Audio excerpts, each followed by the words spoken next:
Cambodia, Southeastern Asia. From 1975 to 1979, the Khmer Rouge got the power of the nation after the fall of Phnom Penh, the most populated city of the country. This party was led by Pol Pot, who was the main head of the totalitarian regime that the Khmers imposed in the nation.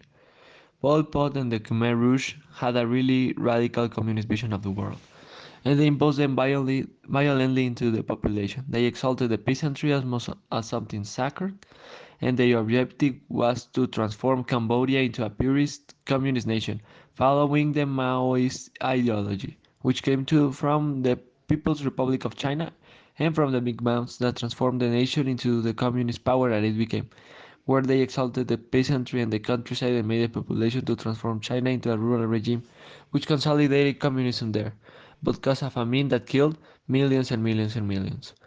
Or more specifically, an interpretation of Maoism, a very radical interpretation of it, where they consider urban environments capitalist, unacceptable models of societies which should be erased from their territory, mixed with the interests of the party, their opinions about the national independence wars, or in other words, extremely nationalist and even racist with the Vietnamese, who had influence on the territory for a long time.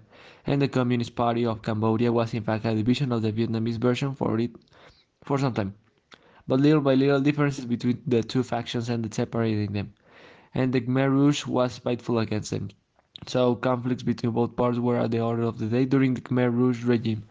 Commonly, in communist regimes, there is a transition period, but here it wasn't at all. The ruralist change was sudden, and if you were Cambodian, you should better react or your fate wouldn't be nice.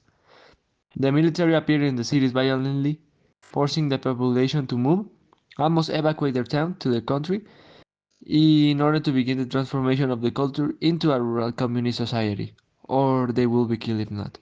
After that, they were led into those rural zones in labor camps established by the party to their own luck, and they were in charge of starting their own sustainment. The Khmer Rouge banned money and private property, and people were forced to live in communities and share almost everything in order to survive. Religion was also banned, temples were destroyed, and the practicants were persecuted and killed as enemies of the government. These people had to suffer how basically they were told that everything that they used to know before was wrong, and they had to see how their former society was destroyed. From one day to the other, they had to restart their lives and fight for survival. Even Pol Pot declared it Year Zero. People were obligated to work long hours in terrible conditions to try to increase the agricultural production of the population and try to make their population self-sufficient, but it caused all the opposite. Cambodian inhabitants were clearly not used to this lifestyle, and 1.5 to 2.5 million people died, the half of it from starvation because the food reserves were minimal due to the inexperience of the population to that rural lifestyle. Diseases because of the forced labor and from the lack of public services, infrastructure, and security on the countrysides, and the other half were executed and assassinated by the regime. This was one-fourth of the population of Cambodia at that time. He killed almost anybody if he seen them as a menace to their objective to become a completely rural nation, or as a menace to the Khmer Rouge. If you had supported the former government, the Yemen Republic, you were basically dead if they knew it. Being an intellectual or not even that, if you have studied and finished a degree, if you were a doctor, an engineer, a scientist, or having any other kind of superior studies in your historial, could have made you into a victim of the Khmer Rouge. There were even cases of people executed just because they wore glasses. Yes, as you heard, your genetics could have you killed in Cambodia just because the stereotype of intelligence for the human beings all around the world is wearing glasses. Khmer Rouge's priority was to adapt all their society into the countryside life, no matter the cost, and professionals and opposters were thought to be going to boycott all their movement, so their lives were the practice to pay. Khmer Rouge had no consideration for human life. If it wasn't linked to communism, human rights basically didn't exist. And this isn't even the worst part of all. The regime created mass graves all around the countryside, the most apart from the settlements as possible, where the prisoners were covered their eyes up and forced to follow the captors to what they called the new order for them, to, to make them think anything except they would be assassinated. They would first be tortured and interrogated by the military in detention centers and then transported to the cruel destinies. Just to give an example, in Torsle, a detention center, more than 10,000 people were held and just 12 survived. And their executions were all kinds of cruel, using methods like knives, gunshots, cutting victims in half with an axe, you name it, and the babies' fates were even worse. They hit them with trees until they died, and after that, they would throw them to the mass graves, hidden as much as possible to try and cover their crimes. Music at maximum volume was playing the sound to avoid the screams to be heard, so the suspicion was minimal and almost never discovered.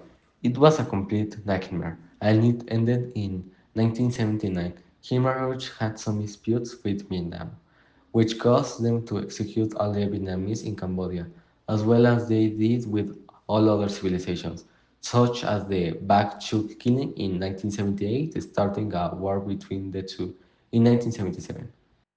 And they invaded the Vietnamese border, killing hundreds of habitats. And that was responded to them with an offense in 1978, where they were able to enter the nation, take the capital, expel the Khmer Rouge, and free Cambodia. When they arrived, Vietnam troops were astonished because the populations, instead of being hostile with them, received them as saviors, showing all the abuses they suffered during that time. The Khmer Rouge weren't going to give up easily, and they continued a guerrilla war against Vietnam until the 1990s. When the group was finally dismantled, Pol Pot escaped through Thailand using mines in the path he followed to escape in order to avoid being captured.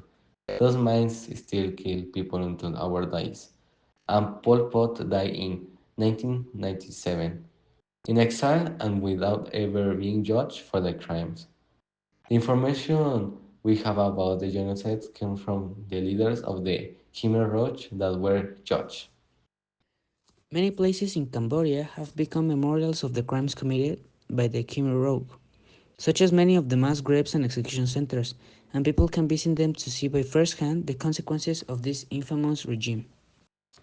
They even show the skulls of the victims found in each place in order to show the massivity of the executions, and you can see pieces of clothes in the mass graves. This genocide must make us reflect how we live as a society, about how we treat others, and about how we act to prevent injustice of this kind. This event isn't as far from what had happened in other parts of the world, and even similar repressions had taken place in our nation. So we must act in order to avoid any other event of this nature to ever happen again. We must compromise ourselves not letting anybody to attack directly our human rights as Pol Pot and the Khmer Rouge. We should stay informed about what human rights violations take place so we can act to stop them as a collective. We must never let our differences to make us have a racist and genocidal likely point of view against any other culture. We must defend what is right, what is fair, and what makes us Mexican, or citizens of the world. Always. Because when we lose our power of decision, we don't have anything. And finally, we must make conscious to our community about this and other crimes of this type against the humanity dignity. Because that is the only thing we can do to avoid that other genocides take place. The Cambodian genocide is one of the most dark chapters of recent history. And although the victims weren't completely reivindicated and the case was generally ignored by the international community, at least we can always learn from it. And sharing the knowledge we have acquired from it can always make someone to change their point of view, to learn about the severity of it, and to apply what they have learned into their lives in one way or another.